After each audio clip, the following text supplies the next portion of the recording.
बिस्मिल्लाहिर्रहमानिर्रहीम। अस्सलाम वालेकुम। आज 23 अगस्त है और दिन है बुध का। इमरान खान साहब के हवाले से कल सुप्रीम कोर्ट में 2 केसेस और हाई कोर्ट में 1 केस की समाअत है। एक और भी बल्कि 2-3 और बड़ी डेवलपमेंट्स हैं, उन पर भी बात करेंगे।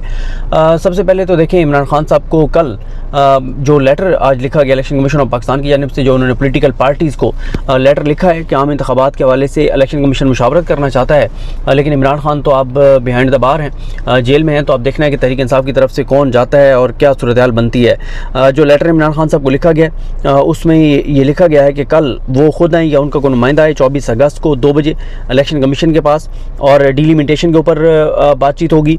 साथ ही जो जनरल इलेक्शंस के हवाले से बात होगी, इलेक्शन के शेड्यूल के हवाले से बात होगी, इससे रिलेटेड जितने भी मैटर्स हैं उन पर बात होगी। और कहा गया है कि इमरान खान खुद या उनका ऑथराइज जो भी नुमाइंदा है वो आए। लेकिन सबसे बड़ी खबर जो है वो ये है कि सदर पाकिस्तान डॉक्टर आरिफ अलवी साहब ने लेटर लिख दिया है मुशावरत के लिए इलेक्शन कमीशन ऑफ पाकिस्तान को कि आप आएँ, मेरे साथ मशवरा करें और इलेक्शन की तारीख जो कि 90 दिन में होनी चाहिए उसके ऊपर मैंने आपसे मुशावरत करनी है। आप आज आ जाएँ यानी 23 अगस्त को, या आप कल आ जाएँ 24 अगस्त को। इस हवाले से इलेक्शन कमीशन कल क्या करता है, कल ही सूरत हाल वाज़ेह होगी। इलेक्शन कमीशन के हवाले से बहुत सी खबरें जो कंवर दिलशाद साहब जो साबिक सेक्रेटरी हैं इलेक्शन कमीशन के, वो सिकंदर सुल्तान राजा साहब के हवाले से जो भी खबर देते हैं वो 90% दुरुस्त होती है।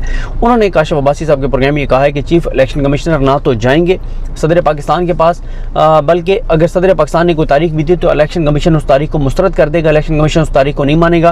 अब 70-80% जो माहिरीन कानून हैं वो ये कह रहे हैं कि सदर का ही आर्टिकल 48 के तहत इख्तियार है इलेक्शन की तारीख देने का। कुछ कहते हैं नहीं, वो कहते हैं कि जनाब सदर खुद से नहीं दे सकता जब तक प्राइम मिनिस्टर समरी ना भेजे। ये एक वो नुकता है जिसके ऊपर आप देखते हैं आगे ये मामला दोबारा अदालत में जाएगा, क्योंकि जब पहले ये सुप्रीम कोर्ट में मामला गया था, जब ये पंजाब और KPK वाला मामला, वहाँ पे सुप्रीम कोर्ट ने कहा था कि जहाँ पे गवर्नर दस्तखत करेगा असम्बली की तहलील की, वहाँ पे जो सूबाई हुकूमत है उसके इलेक्शन सूबे में इलेक्शन की तारीख जो है वो गवर्नर को देनी है।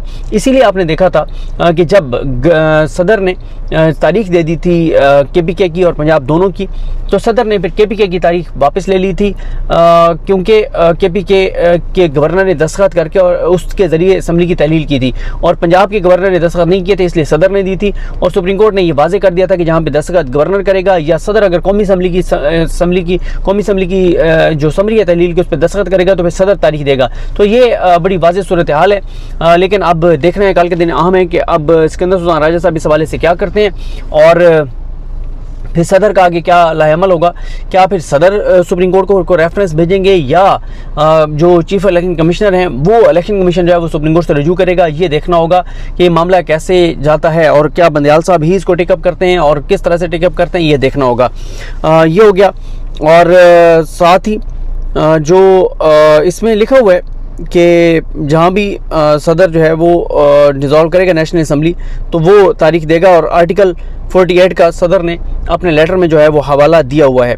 इसके बाद आप आ जाएँ, इमरान खान साहब का कल जो है वो सुप्रीम कोर्ट में, बल्कि चलें पहले उस पर बात कर लेते हैं। जो क्वेटा में वकील कत्ल केस था जिसमें इमरान खान को नामजद किया गया है कत्ल में, उसका जो 3 रुकनी बेंच जिसमें पिछली समाअत पर बड़ी लड़ाई हुई थी और उसके बाद समाअत कल तक समाअत 24 अगस्त तक मुलतवी हुई थी और कहा गया था कि इमरान खान को उस केस में गिरफ्तार नहीं करना, उसकी कल समाअत है। बेंच जो है वो तब्दील हो गया।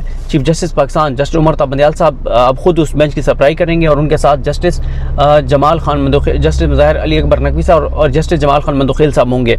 और पिछली बार जब हेयरिंग हुई थी तो जस्टिस याहिया अफरीदी साहब जो हैं वो उस बेंच की सरबराही कर रहे थे और रिलीफ दिया गया था इमरान खान साहब को, क्योंकि पहली जो समाअत थी उसमें इमरान खान साहब तो आए थे खुद, लेकिन जो मुद्दई थे उनके वकील अमानुल्लाह कनरानी नहीं आए थे। फिर दूसरी पे अमानुल्लाह कनरानी आए तो उन्होंने जजेस से मिसबिहेव किया, जो मुज़ाहिर अली अकबर नकवी साहब और जस्टिस हसन अजहर रिजवी साहब के साथ। तो अब बहरहाल देखना है कि कल इस हवाले से क्या अहकाम सुप्रीम कोर्ट ऑफ पाकिस्तान के आते हैं। कल जो है वो पहले हाई कोर्ट में समाअत होगी। हाई कोर्ट का 2 रुकनी bench chief justice Islamabad court justice Aamir Farooq साहब और जस्टिस तारिक महमूद जहांगीरी साहब, जिनको सुप्रीम कोर्ट ने पाबंद किया है कि कल वो अर्ली इसके ऊपर कोई भी डिसीजन देंगे। इमरान खान साहब की जो तोशाखाना की सज़ा मुअत्तली की दरख्वास्त है उसके ऊपर उसके बाद सुप्रीम कोर्ट ने कहा है कि वो सुप्रीम कोर्ट जो है वो 2 बजे इस केस की समाअत करेगी। अब इसमें यह है कि बेंच टूट सकता है, हाई कोर्ट का बेंच भी टूट सकता है। आमिर फारूक साहब हो सकता है कि रिक्यूज़ कर लें, क्योंकि आमिर फारूक साहब पर जिस तरह से सवालात उठाए हैं इमरान खान साहब के वकला ने, और सुप्रीम कोर्ट ने जिस तरह से उनको कहा है कि वो कल हर सूरत में फ़ैसला करें, वो रिक्यूज़ कर सकते हैं। और अगर वो रिक्यूज़ नहीं करते तो फिर देखना है कि वो क्या कल फैसला करते हैं। और अगर ये हो सकता है कि अगर 12 साढ़े 12 बजे वो समाअत शुरू करते हैं तो क्या 2 बजे तक फ़ैसला आ जाएगा, ऐसा जो है वो मुश्किल है, क्योंकि पहले भी इस्लामाबाद हाई कोर्ट में अक्सर ऐसे होता है कि समाअत होती है, फ़ैसला महफूज होता है, फिर वो या तो लेट शाम में ताख़ीर से वो आता है या अगले दिन आता है। तो ये भी एक मामला है, इसको देखना होगा कि कल क्या सूरत हाल जो है वो बनती है। और साथ ही ये भी देखना होगा कि जो सुप्रीम कोर्ट का ये दोनों बेंच, एक जो ये वकील कत्ल केस है उसमें भी, क्योंकि ये इमरान खान साहब के जितने भी केसेस हैं इस तरह के, उसमें बड़ी सूरत हाल ऐसे रहती है कि कहीं बेंच टूट ना जाए, कहीं जमाल खान मुदखिल साहब उस बेंच से अलग ना हो जाएं। और जो दूसरा केस है, अगर उसमें आमिर फारूक साहब अगर फ़ैसला कल नहीं करते तो क्या फिर सुप्रीम कोर्ट कल फ़ैसला करके इमरान खान की सज़ा जो है वो मुअत्तल कर देगी, क्या करेगी? और क्या फिर मुदखिल साहब भी इस फैसले के साथ जाएंगे, या वो कहेंगे कि पहले हाई कोर्ट का फ़ैसला करने दें और वो बेंच से अलग हो जाएंगे? इस तरह की सूरत हाल कुछ भी बहरहाल हो सकती है। इसके अलावा सुप्रीम कोर्ट का रिटर्न जो है वो ऑर्डर आ गया है जो आज की समाअत का था, और उसमें सुप्रीम कोर्ट ने जो है वो जो 2 लोगों के मैं ट्वीट्स पढ़ देता हूँ। एक जो अहम पॉइंट्स रिजवान गिलज़ई साहब ने ट्वीट किए हुए हैं कि अहम नुकात ये हैं कि इलेक्शन कमीशन के वकील ने तस्लीम किया कि ट्रायल कोर्ट ने शिकायत के काबिल समाअत होने और इख्तियार समाअत पर फैसला नहीं दिया। ट्रायल कोर्ट ने बज़ाहिर हाई कोर्ट की हिदायत की हुक्म अदौली की। इसमें पॉइंट यह है कि सुप्रीम कोर्ट ने अपने रिटर्न ऑर्डर में भी लिख दिया है कि इलेक्शन कमीशन के वकील अमजद परवेज़ साहब ने तस्लीम किया है कि जो इस्लामाबाद हाई कोर्ट ने मामला ट्रायल कोर्ट को जज हुमायूं दुलावर साहब को भेजा था कि आप पहले दायर इख्तियार पर फैसला करें कि आपका दायर इख्तियार है या नहीं है, दूसरा आप फैसला करें कि ये दरख्वास्त काबिल समाअत है या नहीं है। तो उन्होंने अपने पहले ही फैसले पर रिलाय किया 8 जुलाई वाले को, वो फैसला लेकिन कलअदम कर दिया इस्लामाबाद हाई कोर्ट ने, वो एग्जिस्ट ही नहीं करता था वो फैसला। दूसरा जो पॉइंट है वो यह है कि ट्रायल कोर्ट ने एकतरफा कार्रवाई की और इलेक्शन कमीशन ऑफ पाकिस्तान की तरफ से दायर शिकायत का फैसला 5 अगस्त को दरख्वास्त गुजार को सुने बगैर जो है वो फैसला सुनाया और उसे मुजरिम करार देते हुए 3 साल की सज़ा सुना दी। तो यानी एकतरफा तौर पर ऐसे कि उस दिन ख्वाजा हारिस साहब को तो सुना ही नहीं गया, और ख्वाजा हारिस साहब की अपनी वो है कि वो सुप्रीम कोर्ट आ गए थे और उन्होंने रजिस्ट्रार के ज़रिए चीफ जस्टिस को एक एप्लीकेशन दे दी थी। तीसरा नुकता यह है कि इलेक्शन कमीशन के वकील ने एतराफ़ किया कि ट्रायल कोर्ट हाई कोर्ट की जानिब से 3 अगस्त को रिमांड के हुक्म पर जो है वो फैसला करने में नाकाम रहा। ट्रायल कोर्ट ने यानी फ़ैसला ही नहीं किया ना। ट्रायल कोर्ट ने तो कहा कि मैंने पहले ही इस केस को काबिल समाअत करार दे दिया हुआ था, मैं उसी पर निसार करता हूँ, लेकिन वो फैसला कलअदम हो चुका था उनका। हाई कोर्ट ने उसको कलअदम करके और दोबारा मामला भेजा था ट्रायल कोर्ट को। उसके अलावा जो अगला पॉइंट है चौथा, वो ये है कि ट्रायल कोर्ट ने फैसला देते हुए हाई कोर्ट की तरफ से जारी करदा रिमांड की हिदायत पर उस नुक्ता नज़र पर इंसार किया जो कि हाई कोर्ट ने पहले ही मुस्तरद कर दिया था। और नंबर 5, हाई कोर्ट इस मामले को सुनकर फैसला करे। अहमद अदील सरफराज साहब लिखते हैं अपने ट्वीट में कि हाई कोर्ट इमरान खान की सज़ा मुअत्तली समेत दीगर अपीलों पर फैसला करे। यानी सुप्रीम कोर्ट ने कहा है कि हाई कोर्ट इमरान खान की सज़ा मुअत्तली समेत दीगर अपीलों पर फैसला करे। मुनासिब होगा कि हाई कोर्ट का एहतराम मुलूज़ खातिर रखते हुए फैसले का इंतजार करें। अदालत ने तमाम फ्रीकैन को कल 2 बजे तोशाखाना केस में अदालत में पेश होने का कह दिया। चीफ जस्टिस लिखते हैं कि चेयरमैन PTI 5 अगस्त से जेल में है। 5 अगस्त को ट्रायल कोर्ट ने मुकला के पेश न होने पर एकतरफा फैसला सुना दिया। ट्रायल कोर्ट ने चेयरमैन PTI की 2 अगस्त को गवाहान पेश करने की दरख्वास्त भी खारिज की। सज़ा मुअत्तली की दरख्वास्त हाई कोर्ट में ज़ेर इल्तवा है, जिस पर कल समाअत होगी।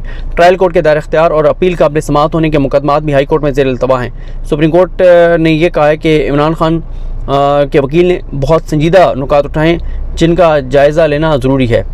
तो ये है। और एक और पेशरफ्त वो ये है कि इमरान खान साहब की अगर इधर से सज़ा मुअत्तल भी हो जाती है, ज़मानत भी उनको मिल जाती है, तो उनकी रिहाई मुमकिन शायद ना हो, क्योंकि आज ही इंसदाद दहशतगर्दी की जो लाहौर की अदालत है उसने इमरान खान से तहकीकात जो जना उस हमला केस है, कोर कमांडर उस हमला केस है, उसमें इमरान खान से तहकीकात करने और उनको गिरफ़्तार करने की इजाज़त दे दी है। और इन्वेस्टिगेशन पुलिस ने अटक में तहकीकात और गिरफ्तारी की दरख्वास्त दायर की थी। इंसदाद दहशतगर्दी की अदालत के जज एजाज़ अहमद भुट्टर साहब ने पुलिस की दरख्वास्त को मंजूर कर लिया है और इमरान खान से तहकीकात की भी इजाज़त दी गई है और इमरान खान को गिरफ़्तार करने की भी इजाज़त दी गई है। और इमरान खान के ख़िलाफ़ जो है वो थाना सरवर रोड जो है उसमें पुलिस ने ये मुकदमा जो है वो दर्ज कर रखा है। ये सारी सूरत हाल है। कल के दिन बहरहाल खासा अहम है और देखते हैं कल क्या सूरत हाल होती है। मुझे अपने दुआ में याद रखें। अलग नहीं, हम सबका हमें नासरो। अल्लाह हाफ़िज़।